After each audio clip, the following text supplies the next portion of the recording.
so afraid, couldn't see the light. No. Then my world began to spin. Where's the beginning? Where's my omega? Had to make it right. Oh yeah, there's a moment when you know. So what you saw there was the Altima before the engine blew up, but this is the Altima now. It's got no engine in it. It sits in a squat because it's missing a ton of front weight. And because I've had it under a car cover for about a year, unfortunately, it's starting to mold. But all that's about to change because we're going to restore it better than back to its former glory. And this was the night it died, just over 2 years ago.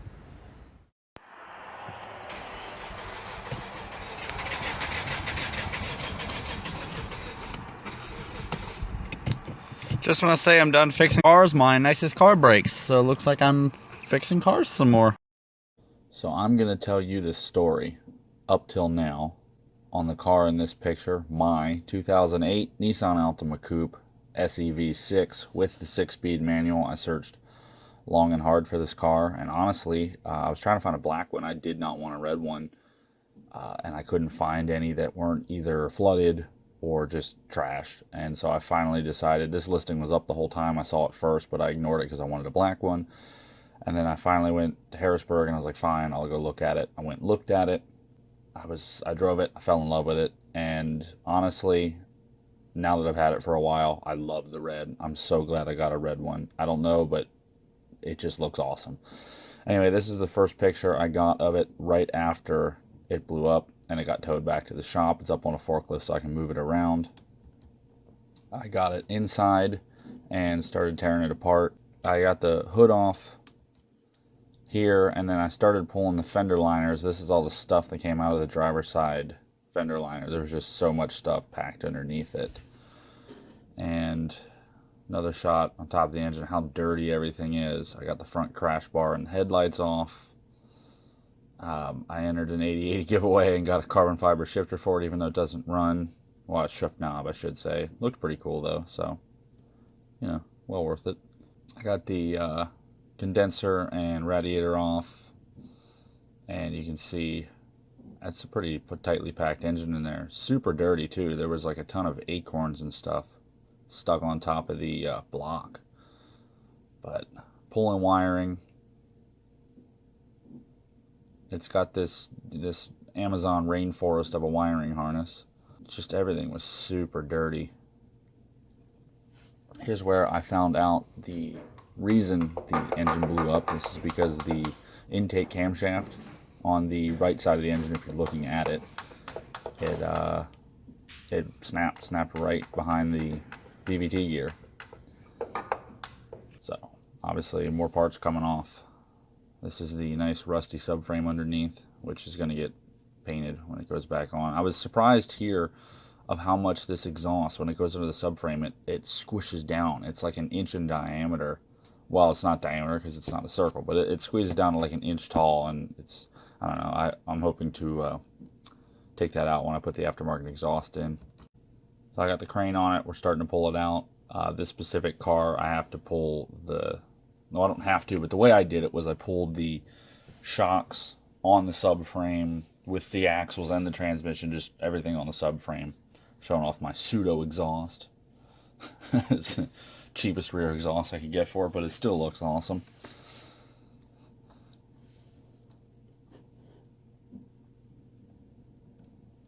Finally got it out, subframe and all. It was actually pretty nice. You could take the whole front of the car off to do that. And here you can get a good shot of the front of the engine, which I had never seen before. This is where I finally got the engine off the subframe and started the unfun process of getting the subframe back up in there with shocks falling all over the place. I got the flywheel, not the flywheel, I got the clutch separated. So you can see the flywheel, clutch, and pressure plate all separately. This is where I realized the clutch was absolutely fried. You can see there's copper, or correct me, whatever material that is, sticking out of the clutch, it's absolutely shredded. And I only put about 15,000 miles on it, and I had been driving stick for about 4 years. All my cars are stick, so I don't want to say this was my fault, but I may have contributed to it. I did drive it pretty hard, but I feel like the clutch was already pretty far gone when I bought the car. There's a picture I took, probably just because my dog Sadie was next to the car, honestly. There's Sadie again. So I got the engine sitting on some wood here so I could look at it every day when I was at work. This was from the trip we took to New York in a video from earlier. Although this did happen after all this footage was taken. This is on the bottom right corner here. You can see the VQ35 that I bought for 150 bucks as a spare so I could use the cams from it, because buying that engine was cheaper than actually buying replacement camshafts. This was just a shot I took because the car is really pretty and I like it. So I finally got the engine up to the barn in the same place as the donor engine, which, as you can see, is like disgustingly grease coated. Like, I don't think this person ever washed their car or, I don't know, took care of their car in any way, really. I mean, ugh. I mean, it's just, this donor engine is just coated in soot, and luckily I only need the parts out of it. But look at the intake runners. They were so coated in oil, just burnt up oil. The inside was, I showed a lot of signs of blow-by. Like, everything is super, super brown, especially compared to my engine. Here's where we started having some problems with the rebuild. So this showed up on my Instagram a little bit, but we didn't get real in-depth in it because it's Instagram. I broke one of my sockets here with a 1/2-inch drive ratchet by hand. We had a breaker bar on the ratchet, and the socket actually broke before the ratchet. Trying to get the crank pulley off, which you have to get the crank pulley off on the VQ motors to get the front timing cover off. You can see it totally split. It then broke another impact socket and a breaker bar, and the bolt still wasn't coming out. I took it to my friend Aaron's house. He was confident we were going to get it off, and we bent one of his extra torque breaker bars, just a piece of pipe, but we bent it. So I took it down to work again where it was originally, and I heated the bolt up as hot as I could get it with the torch, and I hit it with this Harbor Freight torque wrench, which is supposed to be able to hit 1,050 foot-pounds of breakaway torque. And well, it didn't budge, so it was back in the truck to go home again, and we decided that we were going to drill it out. My dad came up to help me. We were just going to drill the bolt out, and that was going to be that. Which, as you can see, it worked. It popped the bolt head right off, and right after the bolt head came off and we wiggled the pulley off, the shaft of the bolt spun out by hand, which was super weird. So I'm guessing maybe the head of the bolt, which was steel, was stuck to the aluminum somehow. I don't know. That's the only thing I can think of, because the shaft of the bolt was completely free in the bore. Here's the shaft and the bolt once I got it out. Pulley was off finally. That was probably a couple weeks of just trying whatever I could think of to get that out. The front timing cover off, and here you can see the front nub of the camshaft that snapped. I mean, it snapped clean off right where the there was a hole drilled in it. I'm guessing that was for oil feed. And luckily the camshaft journals look still pretty good. I'm confident I can still use these heads. They're not dug up at all, so I got very lucky with little pieces of metal flying around. There's a little bit of scuffing, but you really can't feel it, so I'm going to go ahead and use them anyway. Just more getting it apart. This is writing on the front of the block from, I'm assuming, when it was built, as long as it hasn't been apart since then. Strip down the front cover, and the cover behind the front cover is off, so the motor is just a block and heads now. Here I got one head off. This is one of the pistons. You can see there's a little bit of soot built up on the bottom of it. This is, I can't remember which cylinder it was, but they were pretty much all like this. They have all this dirt built up in them, and I don't know if this was just from sitting. I mean, technically the engine should be fine even if it sits, so I don't know if this is cap material or what, but definitely a lot of junk in the cylinders, and I'm glad I was going to be doing the bottom end. This is the valves that got hit. Luckily, only 2 valves on the whole motor got hit, but they got hit pretty hard. They're hanging open wide. Like I said, we were debating doing the bottom end, but here you go. I got it flipped over, and we decided to do the bottom end. Well, technically, I decided to do the bottom end because I knew if the cam broke, there might have been a little bit of metal that flew through the engine, and I wasn't risking putting it back together and then having a bearing go. And I'm glad I did, because here's one of the rod caps that you can see quite a bit of material has gone through that. And here's a main cap, which the same material has clearly been through it. Now this here was a weird one, because these oil squirters for the pistons had big chunks of metal, big metal chips underneath them in the block. And they're too big to be from tapping it. And I can't think of any turning operation that would make that big of a chip. So obviously that was stuck in there since the car was made, probably in late 2007, early 08. But what are those from? They're big, gnarly metal chips, and they were under all 3 holes for the oil squirters. So I don't know what that was, but they're not in there anymore. It was just weird. Finally got the block stripped apart, just a block, all the parts laying on the ground, ready to get cleaned up for when the engine's going back together. And then this pulley was on the car when I bought it. It's a still-in underdrive pulley, but I wanted to clean it up and make it look pretty when it goes back on. So I decided to try out my hot tanking idea with some Simple Green and boiling it for a couple hours.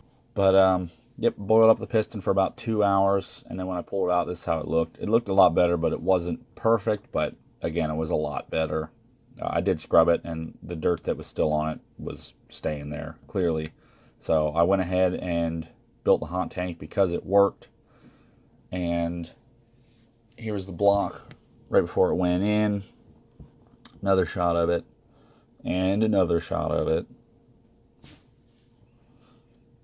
This is the block girdle, or the main girdle. Upper oil pan. The main caps and oil squirters. Another shot of the block, because again, it's incredibly dirty. This is the inside of the upper oil pan. It's got a lot of black, greasy grime in there.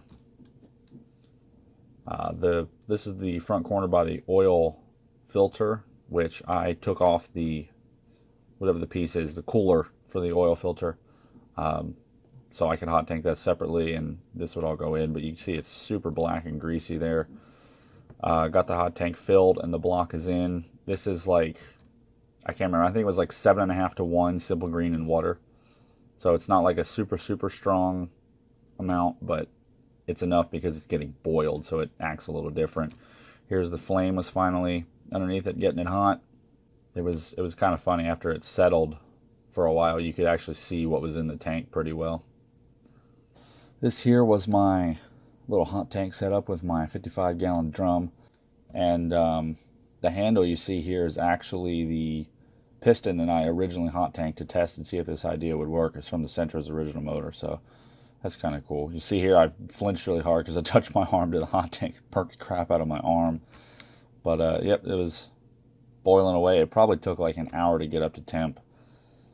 And this was after probably about 2 hours of it boiling, so I had it just simmering with the tank unhooked, no heat. It was just doing its thing.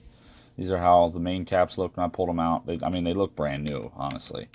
The main girdle, after it came out, it got a little darker, but that changed once it cooled down. Fun fact, when you hot tank with Simple Green, paint will come off metal. So this oil pan went like all the way back down to metal, except for a little corrosion. The upper oil pan looked so much better. And by the way, the oil pan shot here where it's black, as soon as I pressure washed all these things, the paint on the inside came off as well. So yeah, the upper oil pan looks so much better.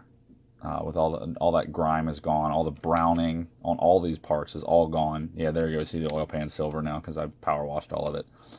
Everything looks basically brand new. Here's the block. I finally got the block out. I had to let this sit overnight because even after sitting for a couple hours uncovered, the water was still well over 100 degrees. So I let it sit covered overnight, and it was still probably 98 degrees when I came out in the morning. So it really held its heat well. But that gave it a little extra time to simmer. This is the, what do they call this? The windage tray for the crankshaft. That looked brand new. Block looked good. It was ready for paint at least. I used I got out as much simple green as I could in buckets, and then I got the rest of the, I got the bucket down with the rest of whatever was left in with the, with my jack and a board. But back to the engine. This was after it had dried completely. The cylinders got a little rusty, but I just gave them a quick hone, and they looked all good again, which they needed anyway because of the stuff that was kind of like left over from tanking. Got it all cleaned up, got it taped up and ready for paint, and then I went nuts with the rattle can, and I wanted the engine gunmetal gray because it'll go with the red that I was going to do on the valve covers. I don't know. I'm fascinated with Japan, so I took a picture of the fact it said Japan. But I think I went a little overboard with the paint because the paint was literally like on, like the car body quality. I was pretty proud of how good that turned out. So untaped, here's what it looked like. I was pretty happy with the end result. It looked real good. Even though, honestly, you're literally never going to see that part of the engine. I did it anyway. Don't know why, just did. This was the oil filter cooler that I was talking about. That was all black and gross, just like the lower oil pan. I hot tanked all the bolts as well. Shot of the block, flipped over. Oh, there's bearings in it. That's why I took that picture. Okay. Crankshaft, got it out. That was pretty clean, so I didn't hot tank that. I just left it as it was. I checked all the everything in this video when I'm building an engine. All my engines when I build them, I check everything with a micrometer and a bore gauge and everything. So I made sure everything was still in spec. Everything was good. All my oil clearances are perfect. So I didn't need to machine the crank or anything. I got the crank in and all juiced up. I like to use that engine bearing lube by Permatex. Shot of it here. Then I got all the pistons. It's getting all brand new pistons. This is all DNJ stuff. Reusing the rods, and I didn't hot tank those either, but new bearings, new pistons, it's good to go. New wrist pins as well. Here's the lower oil pan when it was painted and the oil filter cooler's back on. It looks a whole lot different than when we put it in the tank. And then here I stepped back a little bit and I decided instead of using main bolts, because I reused the old ones, and then I realized it probably wasn't the best idea because I believe they're torque to yield. I bought some ARP main studs for it. That way they're good basically forever. And I know also they're good to go, and the bottom ends held together well. Here's when I got the pistons in and the windage tray back on, which for some reason looks gold here. And here's the old dirty heads. I got to strip these apart still. I got this one mostly apart. I just got to do the other one and then hot tank the top end of this motor to continue. Here's one of the valves that's been, oh my God. Wow. Yeah. So there you go. The head stripped apart there. And then this is when I decided we should bring the car over to the barn. And this is when I realized how bad a shape it was in, because I hadn't seen it for literally about a year. It's been under cover, which was supposed to be keeping it safe. But I opened up the door and everything was moldy and my heart sank. This car, it means so much to me. It was literally the first car I bought with my own money. And I had so much fun in this car, and this just broke my heart to see it like this. This kills me that I'm doing this to it. Super dirty. There's cobwebs all over the place. If you are squeamish about spiders, spider warning in this next picture. When I opened the door, there's just this big gnarly spider hanging out in the door jamb. But the paint is just, it's so dirty. God, this is sad to look at. But I decided, obviously, before I'm taking it over, I'm going to wash it. I wasn't taking it over to the barn like this. Just absolutely, well, trashed, essentially. So I gave it a good wash, which I guess me waxing it like 100 times when I used to drive it around a lot did some good, because the paint still looks really good even after just a quick wash, especially the wheels and the tips. Man, that pseudo exhaust still looks great. But took off the front bumper to use the crash bar, and we used the truck and just towed it over. We got it there nice and safe. I can't tell you how much of a pain it was to push up that little tiny incline up to under the awning of the barn, because it was like kind of muddy out. But it was fun. And lastly, here to end the story, that pulley you saw me take out of the hot tank, I ended up getting it powder coated chrome by my friend Aaron, who does powder coating. I just decided I wanted everything on this to look really good, so I was just gonna have it done. So there it is. I think it looks great.